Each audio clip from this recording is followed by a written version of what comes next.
یہ ہیں اسرار حسین جن کے یہاں ہوئی 4 جڑواں بچوں کی پیدائش۔ اہل خانہ اور رشتہ داروں میں خوشی کی لہر دوڑ گئی۔ اسرار حسین اس خوشی کے موقع پر کیا کہتے ہیں، جانیے اس ویڈیو میں۔ اسرار بھائی جن کی اولاد نہیں ہے وہ بھی سوچتے ہوں گے کہ اسرار بھائی نے کس وقت کس لمحے کون سی دعا کی تھی کہ اللہ تعالیٰ نے ان کو ایک ہی بار 4 بیٹے اور 1 بیٹی دے دی۔ تھوڑا سا بتائیے گا اللہ تعالیٰ سے آپ نے کس طرح بات کی تھی؟ اللہ تعالیٰ نال اساں ایک گل کیتی بھی اللہ تعالیٰ تو ساڈے کول لے سکنا ہے تو سانوں دے بھی سکنا ہے۔ تے میرا یقین آ، میں ایک گل بیگم نوں بھی کیتی کہ بندے دا یقین یہ ہونا چاہیے کہ وہ لے بھی سکدا تے دے بھی سکدا ہے۔ آپ کے جو ہے 3 بچے ہوئے ہیں اور آپ نے نام بھی سوچا ہوگا، بچی بھی ہوئی ہے، ان کے نام ذرا بتائیے گا، نام آپ نے کیا رکھنے ہیں؟ میں نے نام یہ رکھنے ہیں کہ اگے میرے بیٹے بڑے دا نام ہے عمر فاروق، ہن میرا ارادہ بھی ہے، میری سوچ بھی ہے کہ میں ایک دا نام رکھنا ابو بکر صدیق، اچھا، ایک دا نام رکھنا ہے عثمان، تیسرے دا نام رکھنا علی، جیڑی یہ بیٹی ہے دا نام رکھنا فاطمہ۔ بسم اللہ الرحمن الرحیم۔ السلام علیکم ناظرین، اردو ڈیجیٹل کے ساتھ میں ہوں زاہد سندھو۔ ناظرین اس وقت میں اس خوش نصیب باپ کے پاس موجود ہوں جس کے ہاں 4 بچوں کی پیدائش ہوئی ہے، 3 بیٹے اور 1 بیٹی، اور اس وقت آپ لوگ دیکھ سکتے ہیں کہ وہ نہر کے کنارے بڑا ہی خوش دکھائی دے رہا ہے۔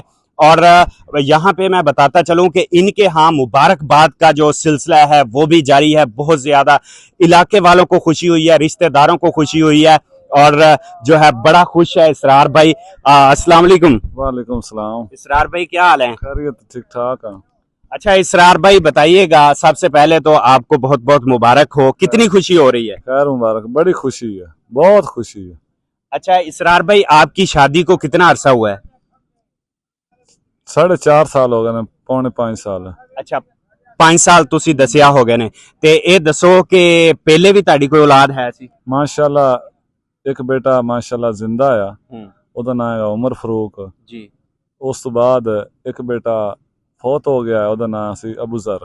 اچھا جس ٹائم وہ فوت ہویا ہے اسی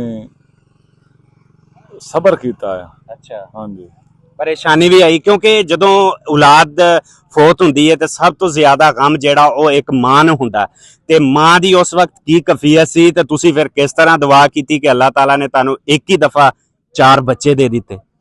میں بیگم نوں ایک گل کیتی کہ تو صبر کر۔ جس ٹائم میں انہوں ویندا سا پریشان نظر آندی سی، میں انہوں کہا کہ تو صبر کر، اللہ آپاں نوں ہور دو گا۔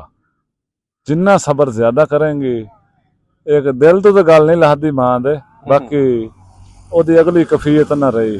صبر کیتا انہیں کہ اللہ تعالیٰ نے سانوں ساڈی سوچ تو ہی باہر اولاد دیتی، زیادہ دیتی۔ اچھا اسرار بھائی جن کی اولاد نہیں ہے وہ بھی سوچتے ہوں گے کہ اسرار بھائی نے کس وقت کس لمحے کون سی دعا کی تھی کہ اللہ تعالیٰ نے ان کو ایک ہی بار 4 بیٹے اور 1 بیٹی دے دی؟ تھوڑا سا بتائیے گا اللہ تعالیٰ سے آپ نے کس طرح بات کی تھی؟ اللہ تعالیٰ نال اساں ایک گل کیتی بھی اللہ تعالیٰ تو ساڈے کول لے سکنا ہے تو سانوں دے بھی سکنا ہے۔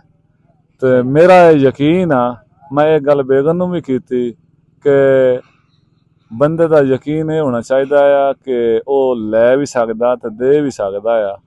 تو صبر کر، میرا بھی صبر آ، تے اللہ تعالیٰ آپاں نوں اولاد دینی ہے۔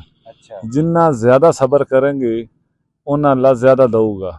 میں انہوں یہ گل کیتی کہ تو صبر کر، اللہ دے ہاں دعا کر، اللہ سائیاں مینوں اولاد دے۔ اچھا اسرار بھائی یہ دسیو کہ تہاڈے 4 بچے ہوئے، پھر رشتہ داراں دے وچ اکثر بھین بھرا بھی ہوندے نے، کسے نے تانوں یہ بھی کہا کہ ایک بچہ جڑا سانوں دے دیو اسی دی کفالت کران گے؟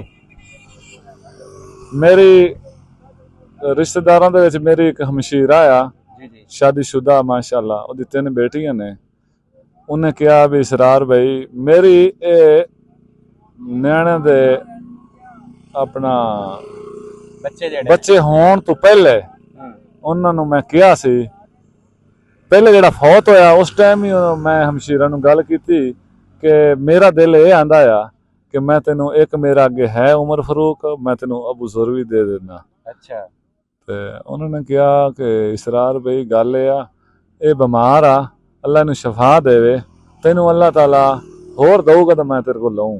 اچھا اچھا اسرار بھائی، آپ کے جو ہے 3 بچے ہوئے ہیں اور آپ نے نام بھی سوچا ہوگا، بچی بھی ہوئی ہے، ان کے نام ذرا بتائیے گا، نام آپ نے کیا رکھنے ہیں ان کے؟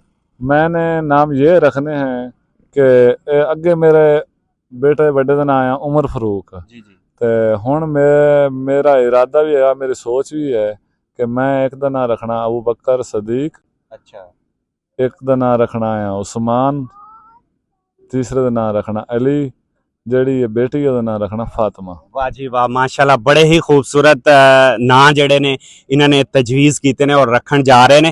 اچھا اینڈ تے اسرار بھائی یہ دسیو، جڑے تاڑے بچے نے اس وقت تندرست نے سارے؟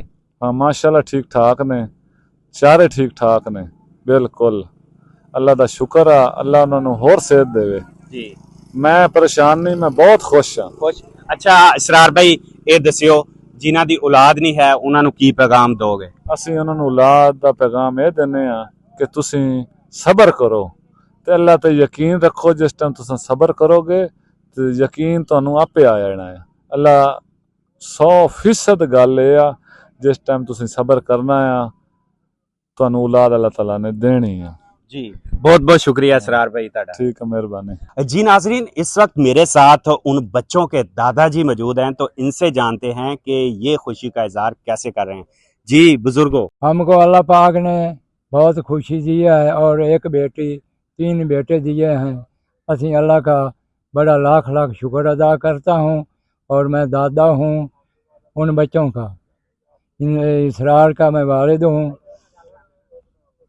اللہ دا بڑا لاکھ لاکھ شکر ہے، میں اور جو مہمان آ رہے ہیں اور غریب اور یتیم مسکین وہ مٹھائیاں تقسیم کر رہا ہوں۔ جی شکریہ۔